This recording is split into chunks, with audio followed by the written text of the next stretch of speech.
Alors bonjour, bienvenue dans cette vidéo qui a été écrite suite à une expérience que j'ai eue il y a un peu plus de 10 jours dans les îles de Las Perlas, c'est des îles au sud du Panama.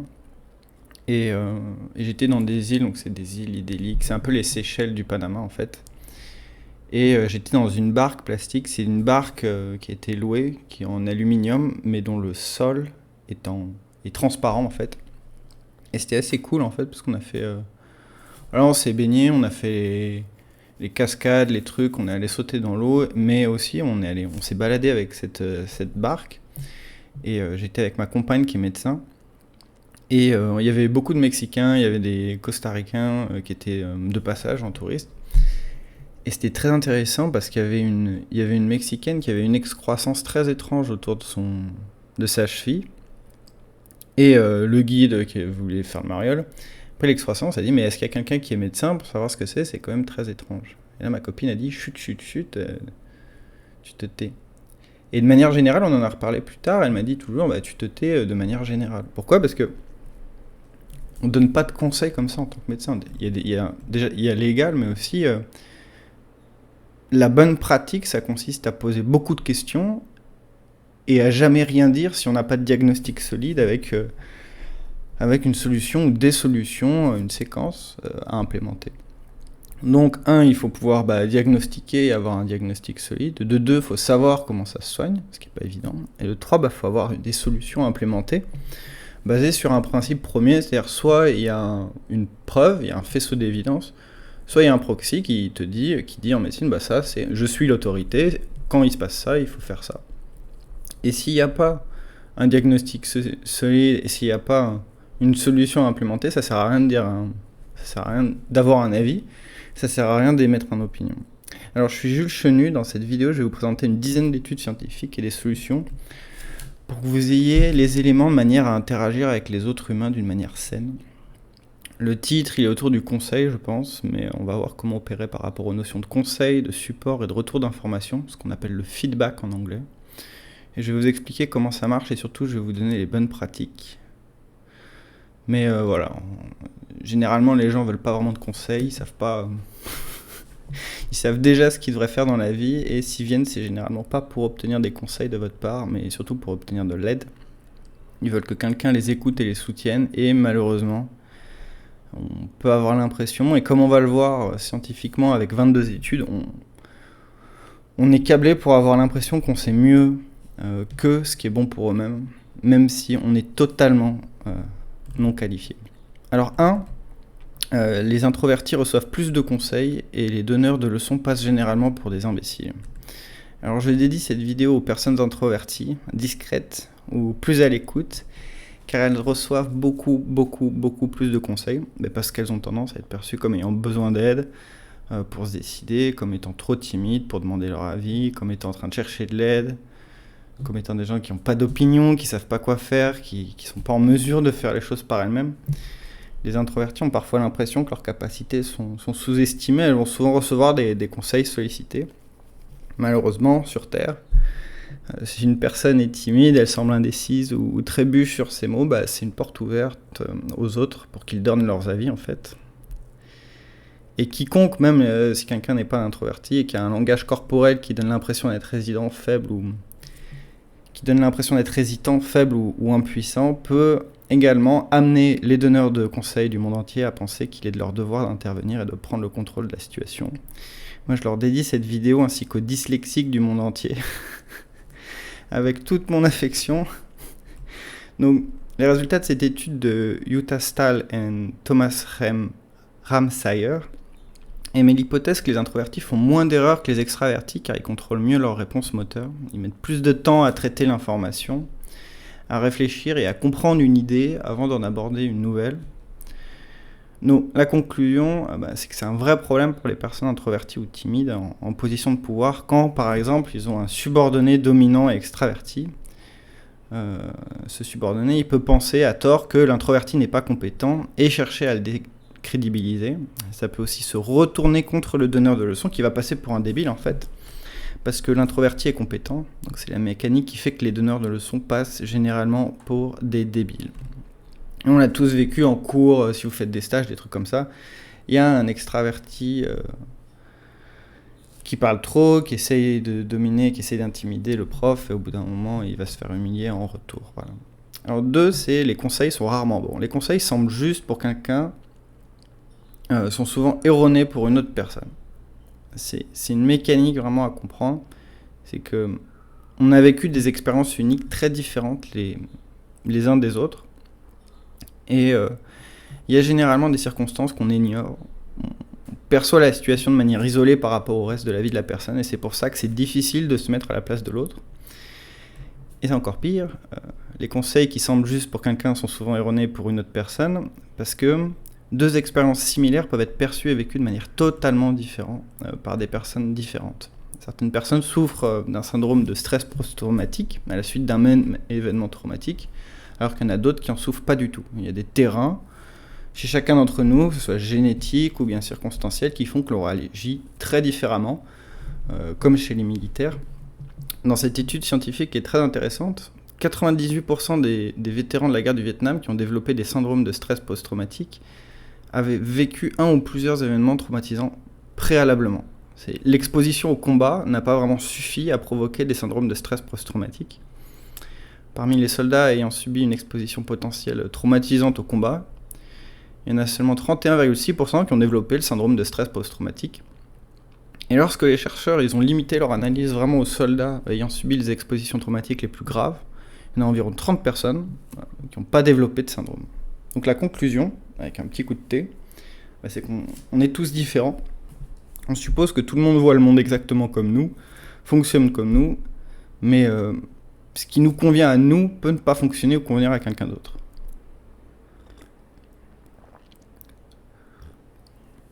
Alors 3, les conseils ne sont pas appliqués. Alors les conseils ne sont pas appliqués car en tant qu'humain, on a soif d'approbation et le conseil peut être pris comme critique et la critique comme un rejet. Personne n'aime se faire dire qu'il a tort, personne n'aime qu'on lui dise ce qu'il doit faire. C'est la psychologie inversée en fait. Les gens peuvent se rebeller et aller à l'encontre d'un conseil en faisant le contraire, en fonction de ce qu'ils ressentent, de la manière et du contenu du conseil, comme les ados. Comme les ados qui veulent... maman et papa disent de faire ça, de faire ci, de faire ça, et en fait au bout d'un moment ils font non mais attends. C'est de la psychologie inversée. Alors en 1966, il y a Jack Brem qui propose la théorie de la réactance, qui est un mécanisme de défense psychologique qui apparaît lorsqu'on est confronté à une menace ou à une perte de liberté de notre comportement. Donc la réactance d'un point de vue évolutionnaire sert à motiver la personne pour qu'elle retrouve sa liberté et son indépendance.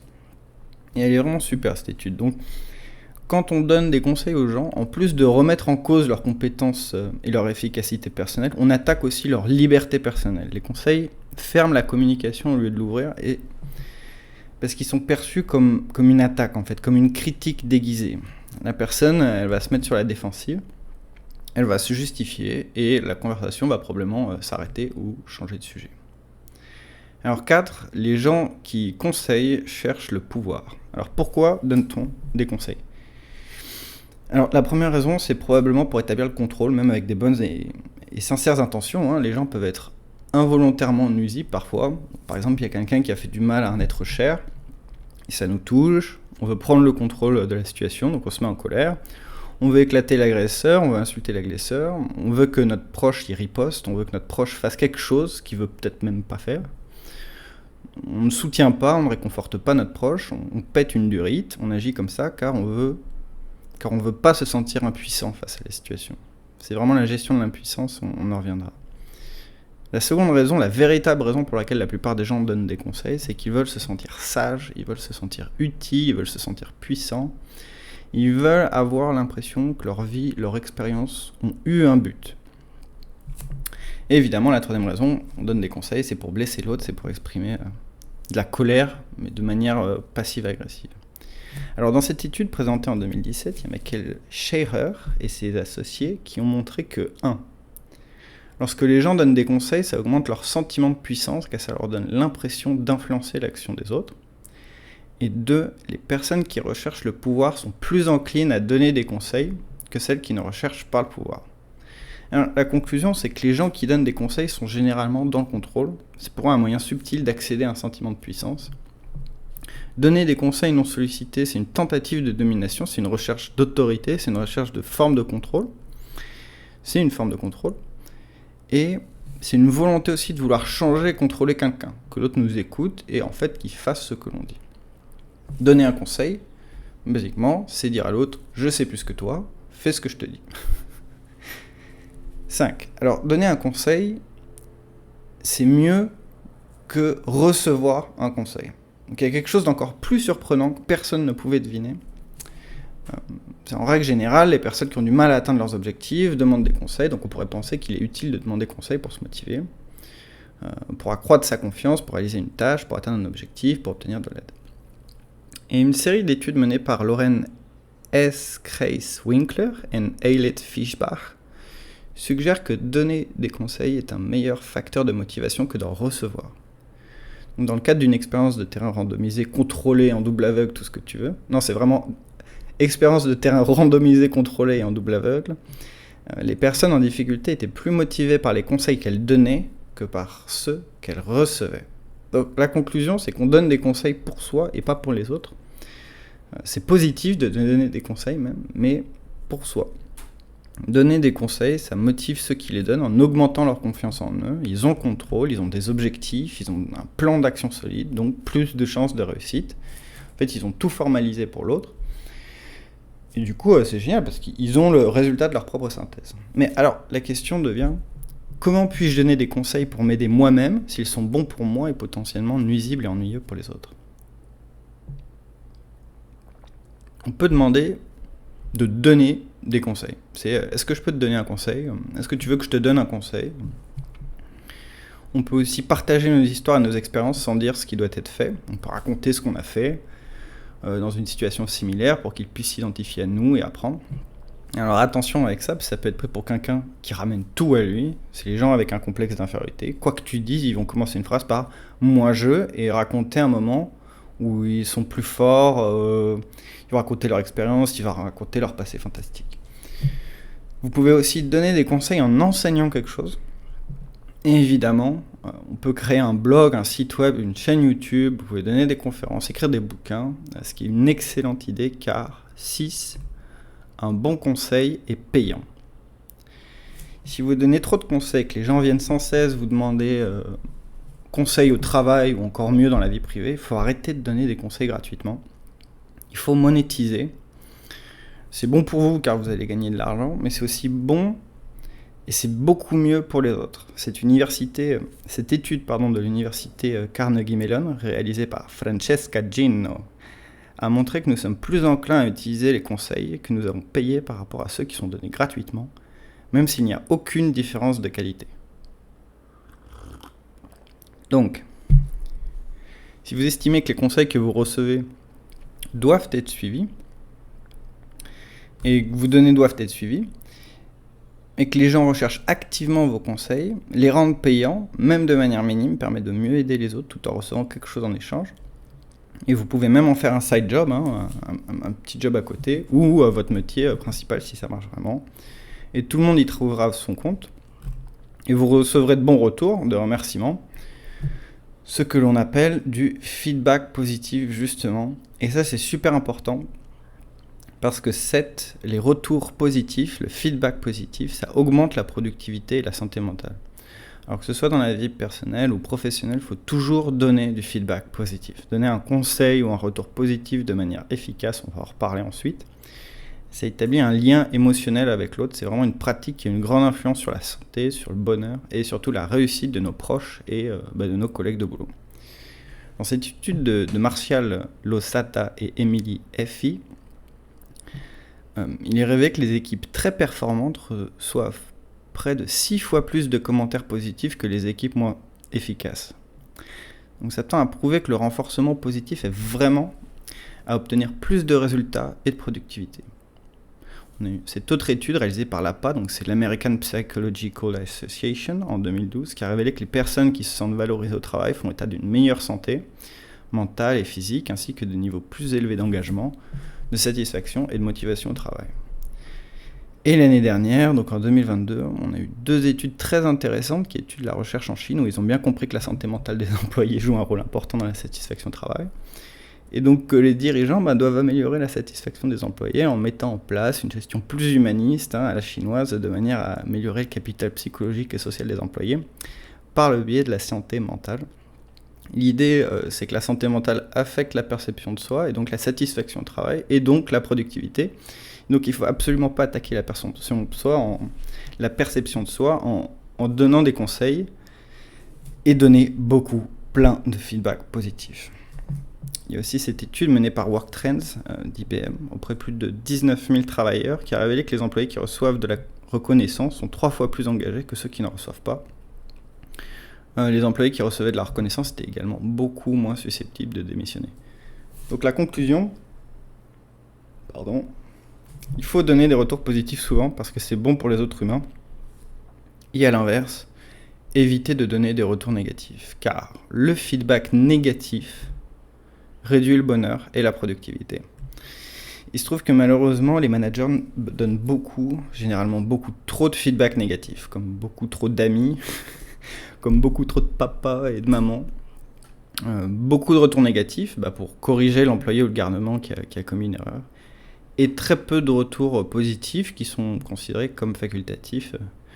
C'est le fameux « putain, au boulot, on me gueule dessus quand je fais quelque chose de mal, mais quand j'ai réussi à faire un truc qui était très peu probable, là, je reçois aucun louange, aucune récompense et même pas un business, un bénéfice monétaire. » Alors si vous êtes anglophone, Jack Zenger et Joseph Folkman de la Harvard Business Review ont depuis de longues années publié leurs enquêtes sur le retour d'information, le feedback, et les conseils en entreprise. Mais alors s'il y en a une à lire, je recommande vraiment celle-ci, ce qui s'appelle Feedback, The Powerful Paradox. Mais aujourd'hui, je vais vous montrer cette enquête-ci, qui est les bons managers émettent des critiques constructives, mais les vrais leaders font des éloges constructifs. Donc sur près de 8000 cadres managers, il y en a environ 40% qui affirment que donner un retour d'information négatif était stressant ou difficile. Environ 20% ne donnent jamais de feedback négatif car c'est trop stressant. Et 40% ont admis ne jamais donner de feedback positif non plus. C'est comme dans une étude menée par Clifford Nass dans son livre The Man Who Lied to His Laptop, c'est une étude qui est faite par une entreprise de construction de voitures japonaise où un conducteur, il est établi qu'un conducteur qui reçoit un feedback négatif de la part de l'ordinateur de bord, un retour d'informations négatives de la part de son automobile faisait que le pilote conduisait de plus en plus mal. Donc, on est en train de s'interroger à voir si on va mettre des robots dans les bagnoles qui disent en permanence à l'automobiliste les erreurs qu'il fait, parce qu'en fait, plus le robot lui gueule dessus, moins il conduit bien. Donc la conclusion, c'est on sait qu'émettre et recevoir des conseils et des retours positifs, c'est une bonne chose pour soi et les autres, et que le feedback critique, c'est nuisible, parce que les gens ils réagissent négativement et que leur performance se dégrade après avoir reçu un retour critique. Maintenant, la question qu'on pourrait se poser, c'est quels sont les meilleurs types de conseils positifs et surtout, comment les exprimer. Alors 9, le meilleur type de conseil. Alors le meilleur type d'information serait le conseil informatif, donc donner une information inconnue à l'autre car ça ne déclenche pas de réactance et surtout ça peut être utile pour solutionner un différent problème à un autre moment. Donc dans cette étude menée auprès d'étudiants, What type of advice does people prefer? Quels sont les types de conseils que les gens préfèrent? Richard Dellel et Silvia Bonaccio ont présenté 4 types de conseils. Il y a un conseil pour quelque chose, on a des conseils contre quelque chose, on a un conseil informatif, donc quand on donne à quelqu'un une information qu'il pourrait ne pas savoir, et on a les conseils d'aide à la décision, donc on suggère comment procéder pour faire le choix, sans faire de recommandations spécifiques. Par exemple, vous pouvez recommander à un ami de consulter un site web qui regroupe des solutions. Vous ne recommandez pas une solution en particulier, mais simplement une technique pour prendre une décision. Vous lui dites « va sur le site web ». Alors, concernant le conseil pour, contre et l'aide à la décision, le sujet a l'impression de perdre son indépendance. Donc c'est la réactance que l'on a vue précédemment, et le conseil n'est pas intemporel. Pour le conseil d'aide à la décision, c'est le même problème, où en fait ça va agresser vraiment la liberté. Par contre, les conseils basés sur l'information sont préférés, parce que l'information peut être utilisée plus tard pour d'autres décisions, mais surtout le sujet a l'impression d'être indépendant, il a l'impression de prendre ses propres décisions, et on ne lui dit pas ce qu'il doit faire, on lui donne simplement des informations. Alors maintenant que l'on sait que le conseil informatif est le type de conseil préféré, je propose de répondre en premier à la question comment donner un retour positif, comment donner du feedback.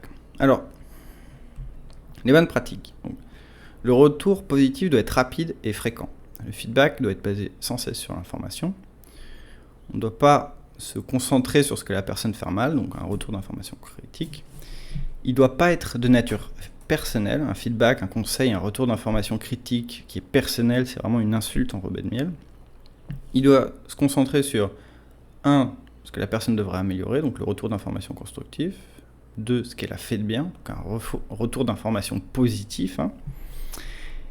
Et dit évidemment ce qu'il faut faire plutôt que ce qu'il ne faut pas faire. C'est ça un bon feedback, c'est dire ce qu'il faut faire plutôt que ce qu'il ne faut pas faire. Il y a aussi, évidemment dans les bonnes pratiques l'arrêt de l'usage de mots négatifs comme non, ne pas, faut pas. Ça c'est des trucs qui tendent la psyché, qui sont même à éviter. Donc voilà, la manière de donner un retour d'information, c'est vraiment essentiel. C'est tout aussi important, sinon plus que le retour d'information lui-même. Alors certaines études montrent que les personnes qui reçoivent un feedback positif avec un langage corporel négatif, comme un froncement de sourcils, se sentent moins bien dans leur performance que les personnes qui reçoivent un feedback négatif avec un langage corporel positif, comme un sourire.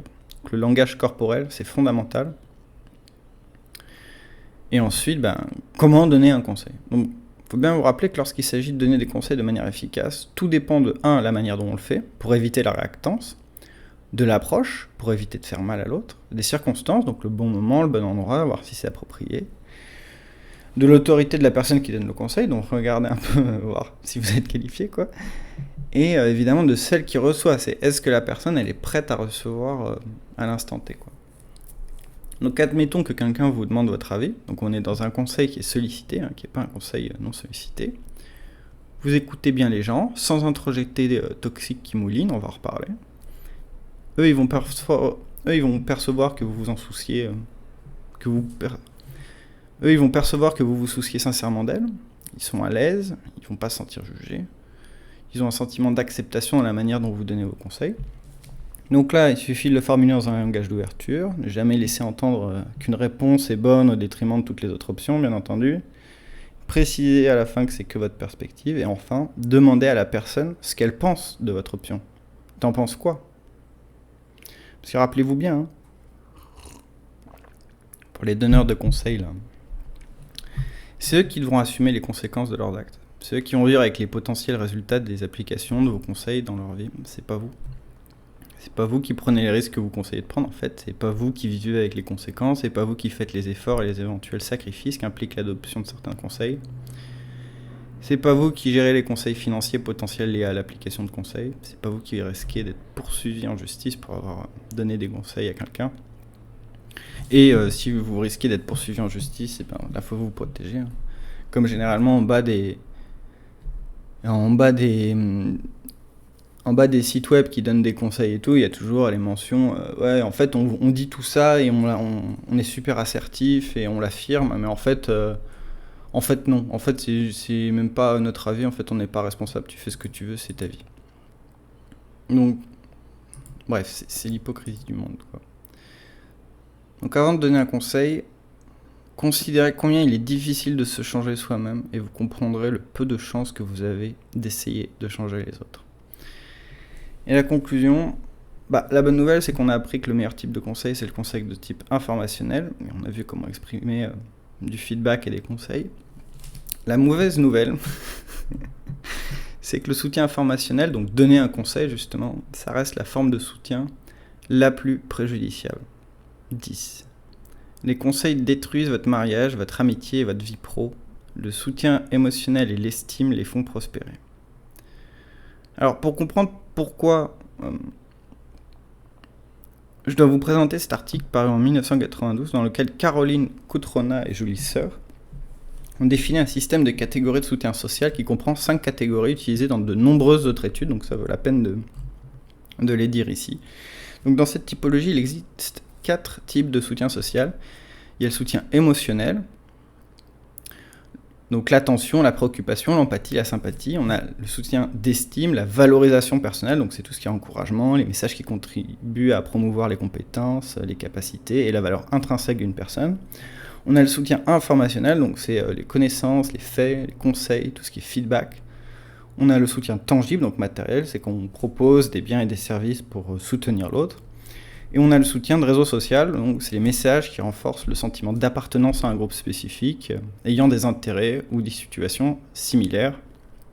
Et donc cette typologie de soutien social, elle va être utilisée dans vraiment beaucoup d'autres études, notamment dans celle que je vais vous présenter, qui est de Rebecca Brock et Erika Lawrence de l'Université d'Iowa, qui ont révélé que les conseils, donc le soutien informatif, c'est la pire forme de soutien dans un mariage, la meilleure forme de soutien étant la validation personnelle, donc le soutien d'estime et le soutien émotionnel. Ça s'appelle Too Much of a Good Thing, Under Provision versus Over Provision of Partner Support. Si vous êtes anglophone et en couple, je vous invite à lire cette étude dont le titre en français, on peut le traduire par Trop d'une bonne chose, sous-provisionnement et surprovisionnement de l'assistance au partenaire. Donc ça parle de comment on est parfois nuisible mais plein de bonne volonté envers son amoureuse et son amoureux. Alors il y a aussi cette étude de Chandra Estelle Califan qui est super intéressante. En ce moment elle bosse sur mettre de l'oxytocine par voie intranasale pour les thérapies de couple PTSD. C'est énorme et c'est malheureusement pas le sujet de cette vidéo. Le sujet de cette vidéo c'est cette seconde étude qui est réalisée par Jennifer Robin et Chandra. Et elles ont constaté que les personnes qui reçoivent un soutien émotionnel se sentent mieux et sont plus satisfaites de leur relation. Pour la plupart des gens, le soutien émotionnel rend les couples plus heureux que le fait de donner des solutions et c'est le soutien qu'ils préfèrent recevoir. En revanche, les femmes qui ont bénéficié d'un soutien formationnel excessif de la part de leur mari ont présenté des symptômes dépressifs plus marqués. Donc ces chercheuses suggère de privilégier le soutien émotionnel plutôt que le soutien informatif, à moins de connaître bien évidemment la préférence de l'autre. Alors dans cette troisième publication, Xiu Chako, Li Ling Wang et Yi-Ting Xu ont publié un article intéressant pour faire la différence entre le soutien et les conseils qui concernent la différence de soutien que reçoivent les blogueurs de type journal, influenceurs, des gens qui partagent leur vie, et les blogueurs informatifs, donc qui ont une niche et qui fournissent de l'information autour d'une niche. Alors ça s'appelle en français comprendre les différents types de soutien social offerts par le public aux blogueurs informatifs et aux blogueurs de type journal intime de liste A. Les types de soutien social les plus fréquemment reçus par les blogueurs de type journal sont la validation, l'encouragement et les compliments. Et les blogueurs informatifs sont les compliments. L'ordre des compliments, c'est la validation, les encouragements et les suggestions conseils. Donc on observe que les blogueurs de type journal, étant plus basés sur la personne, sur leur individualité, les gens ont tendance à moins leur donner de conseils qu'aux blogueurs de type informatif qui se font beaucoup plus secouer. Donc la conclusion, c'est que si vous travaillez dans un truc basé sur la personne, les gens vous donneront moins de conseils, mais si vous travaillez dans un registre plus informatif, les gens vous donneront plus de conseils. Les gens n'ont pas besoin de conseils, mais de soutien émotionnel. Les gens veulent un amant, une amante, un ami, ils veulent un père, ils veulent une mère, ils veulent une sœur, ils veulent un frère, ils veulent pas un coach. Et ils préfèrent le soutien d'estime et le soutien émotionnel. Alors, comment apporter le soutien émotionnel ? Comment apporter du soutien émotionnel ? Alors, 12, les gens veulent votre empathie, pas votre sympathie. Alors, comment on apporte un soutien émotionnel ? On apporte un soutien émotionnel en ne portant pas de jugement, en accordant un regard positif inconditionnel, en faisant preuve de compassion, de bienveillance, et surtout, en faisant preuve d'empathie. Donc, dans cette étude, le psychiatre David Burns, avec un S à la fin, a constaté que l'empathie des thérapeutes est une cause de réussite des parents et non... Dans cette étude, le psychiatre David Burns a constaté que l'empathie des thérapeutes est une cause de la réussite des patients et non une simple corrélation. Donc selon Burns, il y a de nombreux thérapeutes qui commettent l'erreur de sauter l'étape de l'empathie et de l'établissement d'un programme pour passer directement aux méthodes parce qu'ils veulent guérir en fait les patients très rapidement.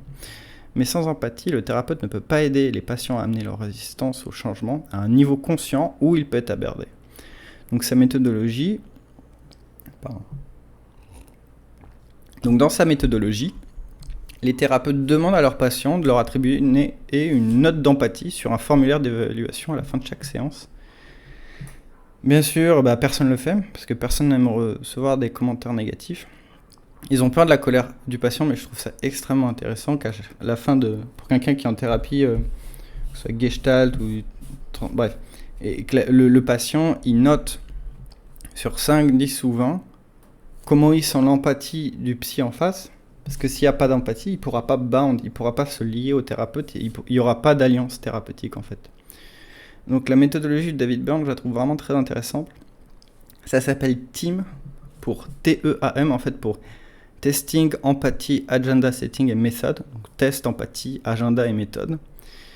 Et je sais pas, peut-être cette méthode émergera comme une révolution dans les années à venir, comme les TTC. Moi, je trouve ça très intéressant en raison en fait des tests et des métriques. Alors plus scientifique, on a cette méta-analyse publiée en 2018 d'Arthur Bohar et ses collègues qui a amené un faisceau d'indices qui tend à prouver qu'il existe une corrélation entre les niveaux élevés d'empathie chez les thérapeutes et la réussite de leurs patients. Je cite: l'empathie consiste à comprendre ce qu'une autre personne vit ou essaye d'exprimer, blablabla. Les résultats indiquent que l'empathie est un facteur prédictif modérément fort des résultats de la thérapie pour 82 échantillons indépendants et 6138 clients. Donc ça commence à être un bon échantillon, 6000 patients.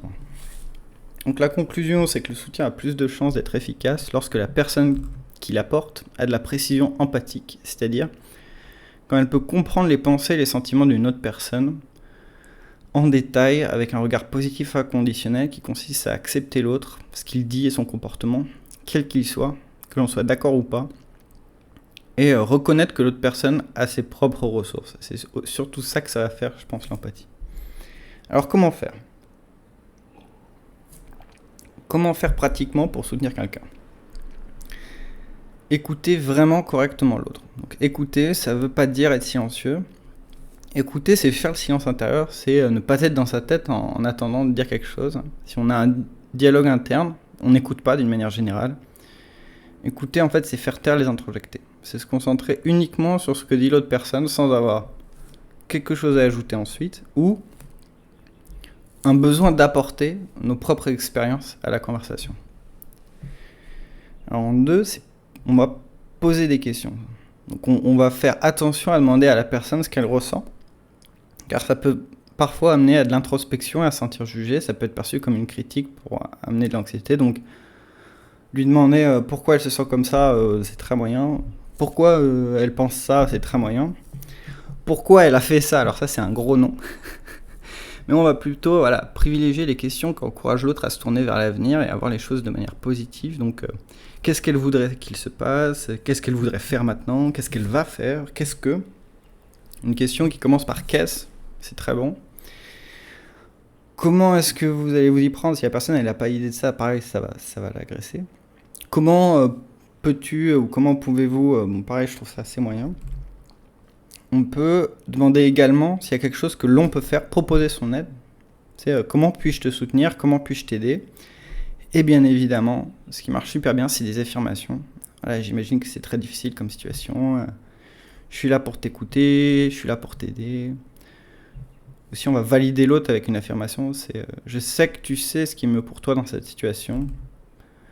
Ou mettre en perspective les choses, mais t'es déjà passé par des moments beaucoup plus difficiles, mais je suis sûr que tu vas trouver une solution, je suis là pour t'aider. Et les affirmations, c'est très puissant. Quand on le donne, on se rend pas forcément compte, mais l'affirmation, c'est vraiment très puissant pour l'autre. Ça pénètre profondément dans sa psyché. Donc les affirmations, c'est très puissant, c'est le soutien d'estime, c'est la valorisation personnelle. C'est montrer à l'autre que vous avez confiance en lui, en son jugement, et qu'il est capable de faire ce qui est le mieux pour lui, en fait. Il faut bien comprendre que les gens sont des experts dans leur propre vie. On est tous des experts de notre vie à moi. Moi, je suis un expert de Jules Chenu. Et en fait, je suis beaucoup plus à même de me conseiller que n'importe quel mec. C'est tout le paradoxe du truc. Et vous-même, vous êtes des experts à votre propre vie. Il y a des trucs qu'il n'y a que vous qui savez, en fait, sur vous-même. Donc, en leur exprimant votre confiance, vous les aiderez à avoir confiance en eux. Comme l'empathie, ce type de soutien par l'estime est courant chez les coachs de vie et les thérapeutes, et ça amène souvent les clients à croire davantage à eux-mêmes. Donc la conclusion, sans faire preuve d'empathie, il est pratiquement impossible d'aider les gens à résoudre leurs problèmes émotionnels, psychologiques et sociaux, et donc matériels et concrets par la suite. Donc c'est fondamental cette notion d'empathie. Apprendre à accepter quelqu'un tel qu'il est. Si vous aimez vraiment quelqu'un et que vous êtes son ami, laissez-le vivre sa vie, laissez-le faire des erreurs, laissez-le comprendre les choses par lui-même. Voilà. Alors, ma conclusion perso suite à l'écriture de cette vidéo, je pense que l'empathie c'est un élément essentiel pour être un bon ami, un bon amoureux, un bon parent, un bon fils, un bon fille, même un bon être humain. Je pense que c'est ce qui permet de ne pas être condescendant et de ne pas avoir pitié de l'autre en fait. C'est faire preuve d'empathie plutôt que sympathie, dans le sens où la sympathie, c'est une pitié à peine déguisée en fait. C'est le narratif derrière, c'est je suis désolé pour toi parce que tu te trouves dans une situation difficile en dessous de la mienne. Et l'empathie, c'est plutôt comprendre le point de vue et les luttes de l'autre sans aucune comparaison par rapport à soi. Comment en fait avec les enfants, on comprend leur point de vue, leurs défis, mais sans les comparer à soi en fait.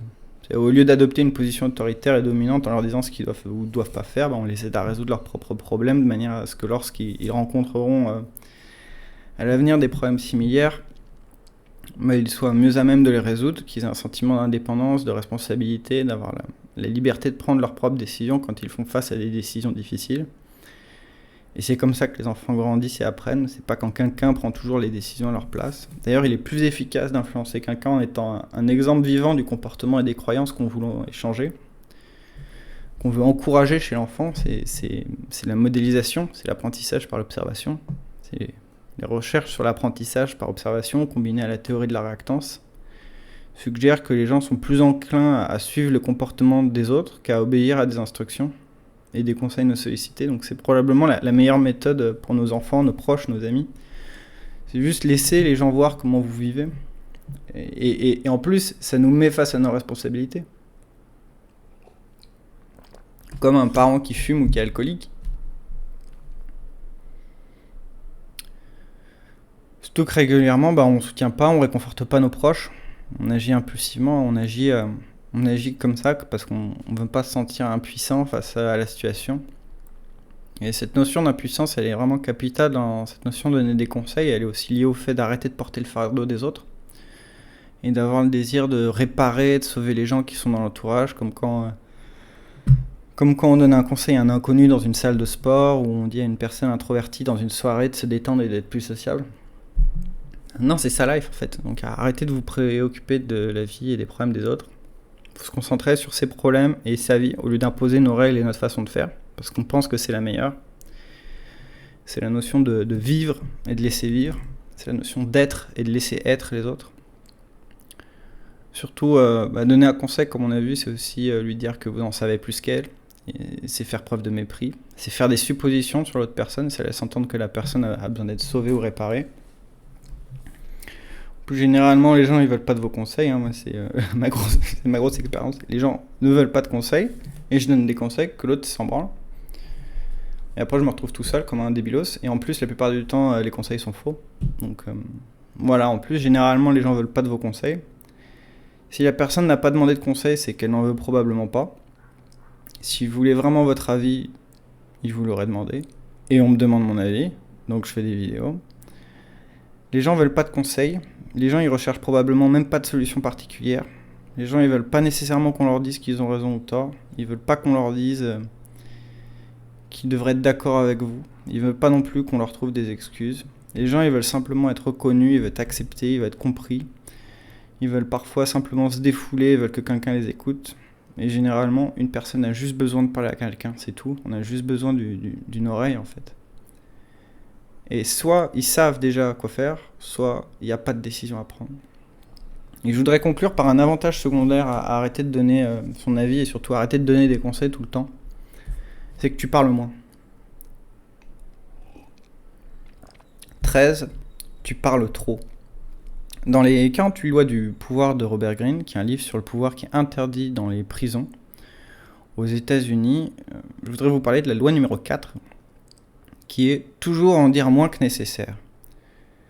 Les personnes puissantes savent comment impressionner les autres en parlant moins. Donc la personne qui parle le moins dans une réunion a généralement une aura de pouvoir.